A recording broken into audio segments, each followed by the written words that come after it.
Sorry, I got a call. I continue again with an example of risk taking. So I was talking about my first startup. It was devthought.com, and during the COVID, I realized instead of waiting for opportunities, I need to start something on my own. And I was surprised to see the results in just few months only.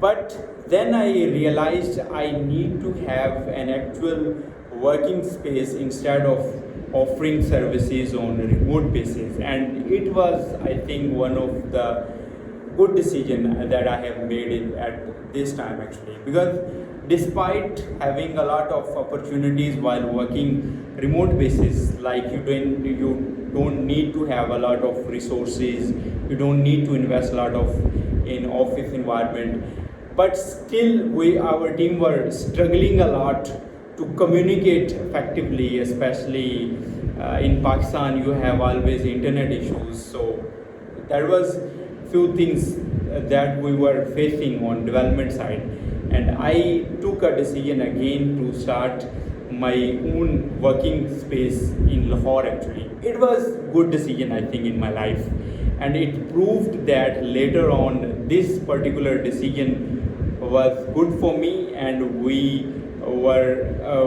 got good results later on in coming few months, and maybe in 6 months we were surprised to see the result after starting our services and on-site environment.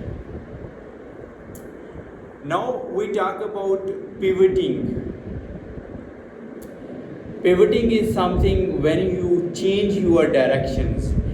Let me give you an example. At my second startup, Skillovate, we started with B2C model actually. I'm talking about business model. But soon after, we realized that in a country like Pakistan, it is really difficult for students and freshers to pay the fee for our tech services. Then we started thinking for other solutions. Like when you are living in Pakistan, we still have a lot of other solutions as well when we talk about business opportunities. Like we are trying to shifting our B2C model to B2B, and then we have another opportunity is B2G as well. We can target some government institutions to just highlight the problem of tech industry, especially in Pakistan. Like every year we see large number of people are graduating, and only maybe 20% or 15% are ready to join a job like environment. So here come our biggest problem actually, where we are trying to provide solutions, especially in remote areas. We are lacking basic services.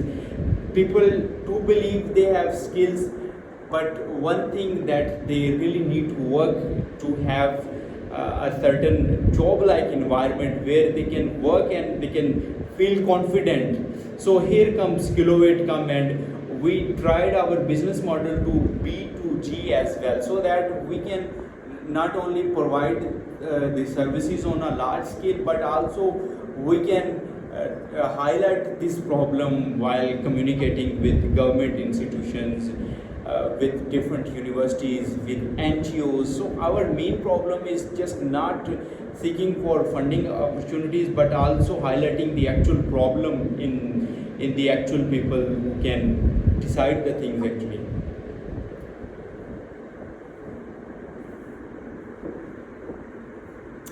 Now we need to talk about an innovation example. Again at Skillovate,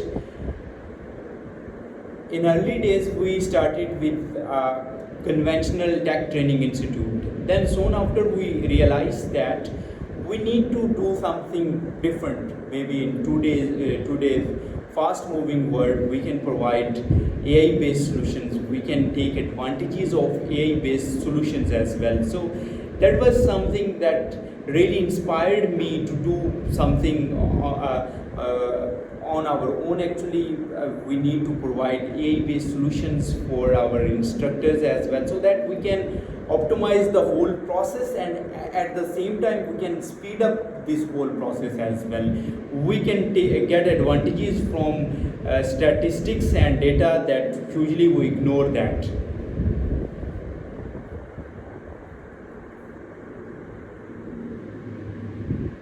So basically our AI based tools are going to help the students, trainees. At the same time they are going to accommodate our trainers as well, so they can use those tools and they can speed up their process, and our tools are going to really help them actually to just imagine there is a tool to check an assignment. So the trainee will get an email at the end of the day, and at the same time instructor will receive a notification there is a new assignment on the system, so that they can just jump to that particular assignment, and if they have some time they can check it manually, otherwise they can use the tool and provide their feedback or adjust the feedback based on the tool available actually.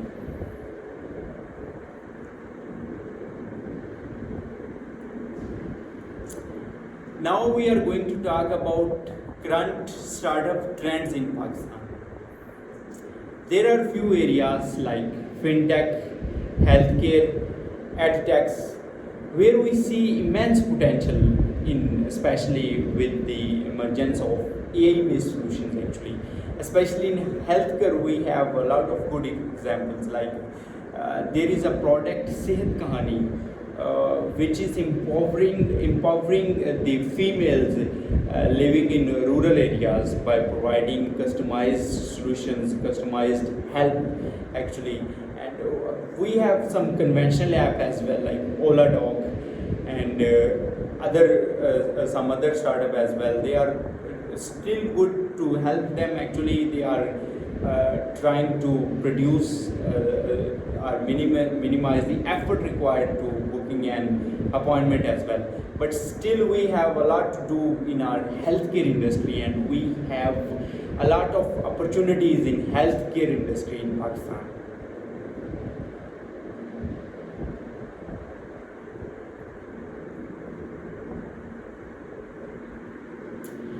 And if we talk about fintech, we have some really amazing examples like Sada Pay, Naya Pay, and these are the methods where we can get advantages in all the businesses, because still in many areas people are hesitant to use digital transactions or digital methods while making their payments actually.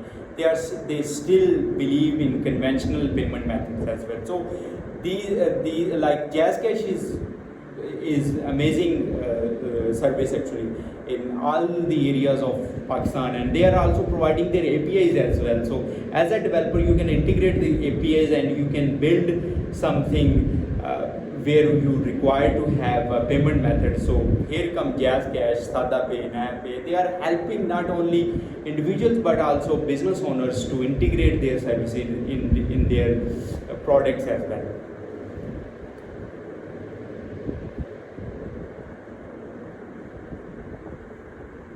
So now we need to talk about problems in rural areas in Pakistan. Like first problem is lack of proper infrastructure, poor electricity and poor network issues.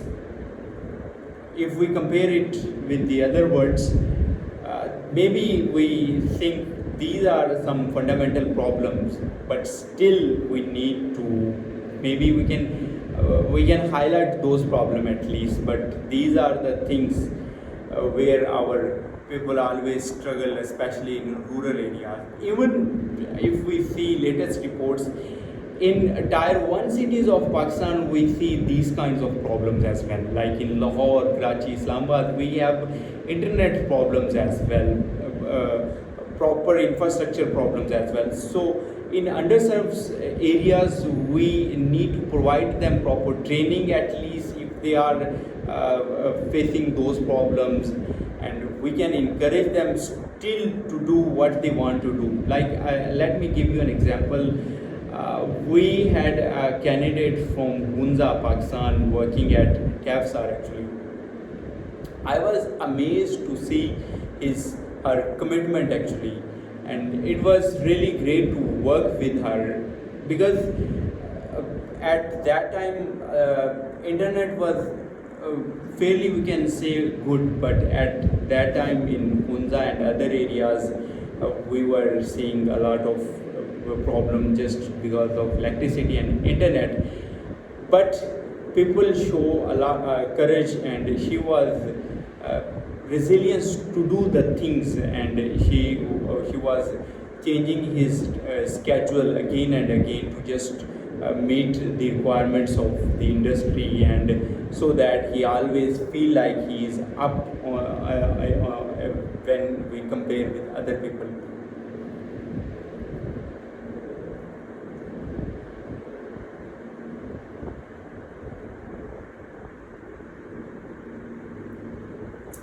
Now we need to talk about problems that Pakistani startup face. The one fundamental problem is lack of funding actually. People believe that we don't have much funding opportunities. Maybe I think it's true because we will have limited number of VCs if we compare it with other countries, but still we are fortunate to have such opportunities, and especially people lack government support as well, where if they come to start the things, and proper training is not available anywhere in the country. And sometimes people just start the things and they are not able to scale up the things. Here come the structured education and formal education, where people get training and they can learn how can scale up their businesses. This is something really I think fundamental as well. And our other startup where we see a potential, people are lacking digital solutions as well. This is one problem actually. Still we see a lot of startups and businesses are operating on conventional methods. On the other side in the world, we have AI-based solutions, we have data-driven solutions as well. So, but in Pakistan, still we see people are working on conventional methods. They are not taking benefits of today's latest technologies and latest tools available in every industry.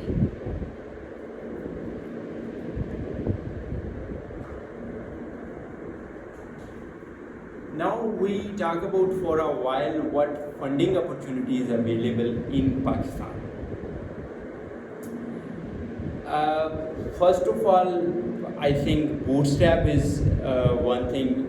You can invest your own money if you don't have much awareness, or maybe you are not confident enough in your idea, and then you can ask funding in your relative or in your maybe you can ask someone who is in your network, and then we have opportunities like some formal VCs as well, like Fatma Gobi is doing a really good job in Pakistan, and some other examples like Indus Valley, Sarmaya Car. They are actively seeking for new opportunities, and they are willing to invest in Pakistan-based startup as well. And some government projects are also empowering startup owners to help them in early days of their startup, like Jawan program by the Punjab government is a good initiative, and there are some NGOs as well. So still we have some opportunities. We can we need to address the problems that we see later on actually, before communicating with any VCs or asking for any fund actually. We just need to have right documentation process as well, and we need to present well our idea. if someone is able to present their idea as well, not he is not able to convince the people inside the country, but also can ask funding outside the country as well. Some international examples as well, like airlift is one fundamental example. So we are not going to talk about success or failure of it, but we have clear example how airlift acquired funding inside the Pakistan, and then after gaining some success, how their team were able to acquire funding outside the country.